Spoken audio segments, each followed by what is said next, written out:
Ce soir, nous n'allons pas parler de la consécration des premiers-nés. Nous sommes en train de parler de la disposition spirituelle. Samuel était déjà consacré. Vous pouvez être consacré, mais si vous n'êtes pas disposé, Dieu ne vous utilise pas. Je voudrais qu'on se comprenne bien. On peut te oindre, on peut te faire monter sur cet autel, on peut relâcher toutes les onctions sur ta vie pour que tu sois consacré, pour que tu sois la propriété de Dieu. Mais si toi-même, tu ne te disposes pas, Dieu ne peut rien faire avec toi. Si ce soir Dieu te dit, dispose-toi car je vais t'utiliser, il veut d'abord commencer à t'utiliser pour ta propre vie, pas pour la vie de quelqu'un. Parce que le premier témoignage, ce n'est pas la vie de quelqu'un d'autre. Si Dieu veut se glorifier au travers de toi, pour ce qui concerne la vie de quelqu'un d'autre, il va d'abord commencer par ta propre vie. Parce que ta propre vie est un témoignage. Pour ceux pour lesquels tu seras un témoignage. Lorsque Dieu va t'utiliser comme un instrument pour les autres, il va se servir de ta vie pour que ta vie soit un échantillon. Afin que ceux qui te verront sauront que Dieu est avec toi et par toi, Dieu va se glorifier. Lorsque Dieu a appelé Moïse, pour convaincre Moïse que c'est lui, il a dit à Moïse, mets ta main. Et quand tu vas mettre ta main sous ta hanche et tu vas enlever, tu vas te rendre compte que ta main va être couverte de lait. Et quand tu vas le mettre et tu vas enlever, tu vas constater que ça va disparaître. Et il a dit à Moïse, jette ton bâton. Et instantanément, le bâton est devenu le serpent. Et il a dit encore à Moïse, tiens le bâton, tiens ce serpent par la queue. Et quand il a tenu le serpent par la queue, le serpent est devenu le bâton. C'est-à-dire que Dieu veut d'abord t'utiliser pour ta propre vie, avant de t'utiliser pour la vie des autres. Si Dieu t'utilise pour la vie des autres et que ta propre vie ne change pas, ça veut dire que toi-même tu as mis une barrière pour que ta vie ne change pas. Et pour cette raison, comme il ne peut pas bloquer la vie des autres à cause de toi, il commence à changer la vie des autres pour te faire comprendre que ce n'est pas lui le problème, c'est toi le problème.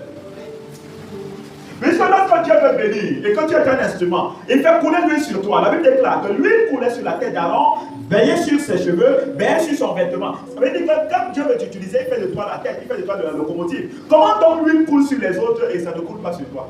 Alors que c'est toi qui es la tête. Alors Dieu veut t'utiliser. Samuel était consacré. Samuel était oint.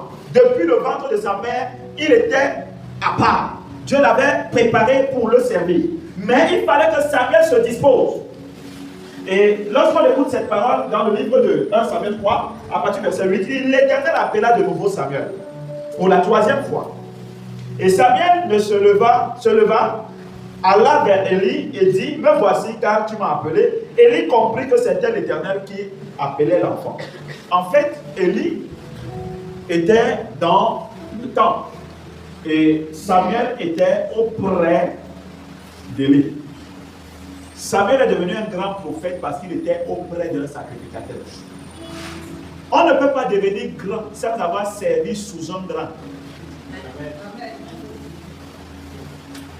On ne peut pas être une bonne épouse si on n'a pas été un bon enfant auprès de sa mère.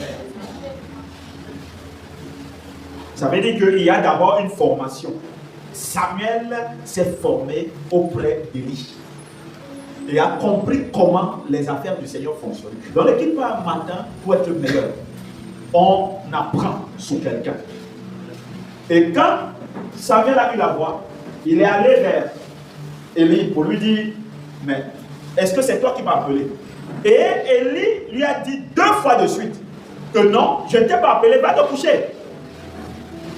Mais Élie est étonné que toutes les fois, Samuel vient vers lui pour lui poser la question.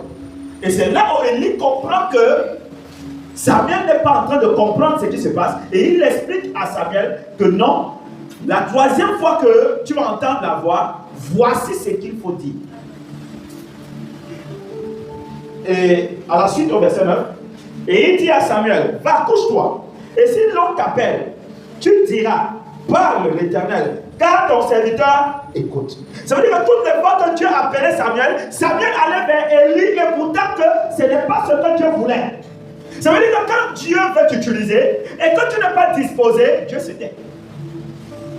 Donc toutes les fois que Samuel allait vers Élie et pourtant que ce n'est pas Élie qui l'appelait, Dieu se taisait.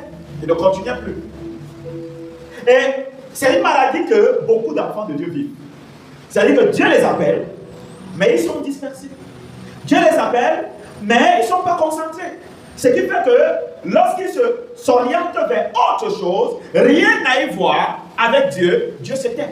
Ou Dieu arrête de fonctionner avec eux. Vous savez, c'est parce que Dieu t'a béni, il continuera à travailler avec toi lorsque tu ne seras plus concentré. Dieu peut te bénir. Mais lorsque tu sors du couloir dans lequel il t'a établi, il te quitte.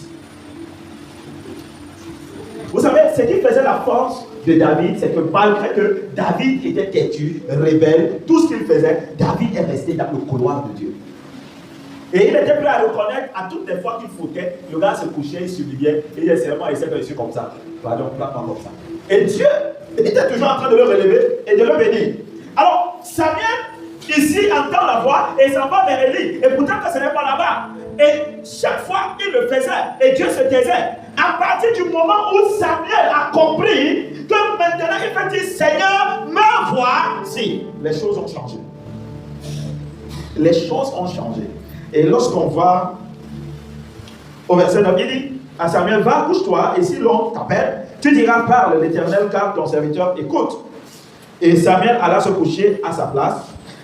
Verset 10, l'Éternel vint et se présenta, et il appela comme les autres fois. Samuel, Samuel, et Samuel répondit, parle, car ton serviteur t'écoute.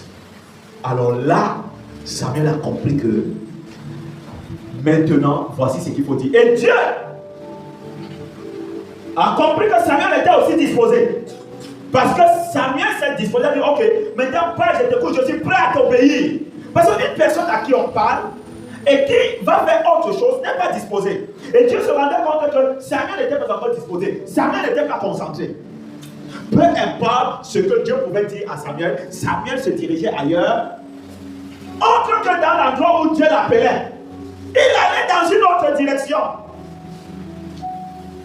C'est quelqu'un de beau. C'est sur les détails qu'on échoue. C'est sur les détails. C'est même pas sur des choses qui sont programmées. Et les grands destinés meurent sans avoir accompli leur destinée sur les détails.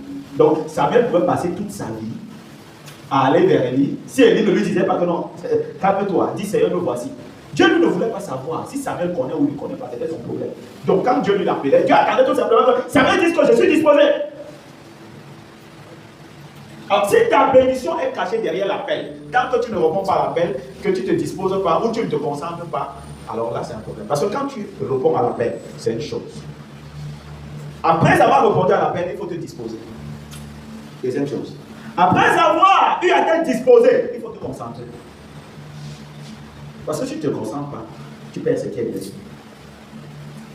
Alors, quand il a dit, parle, ton serviteur t'écoute. Au verset 11, alors l'Éternel dit à Samuel, maintenant, l'Éternel peut parler avec Samuel. Parce que Samuel est disposé. Dieu a cessé de parler avec toi parce que tu es dispersé.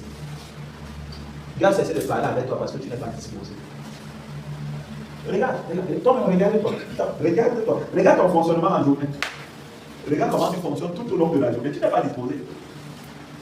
Dieu veut même te... Même s'il te fait, tu ne vas pas comprendre parce que tu es dispersé.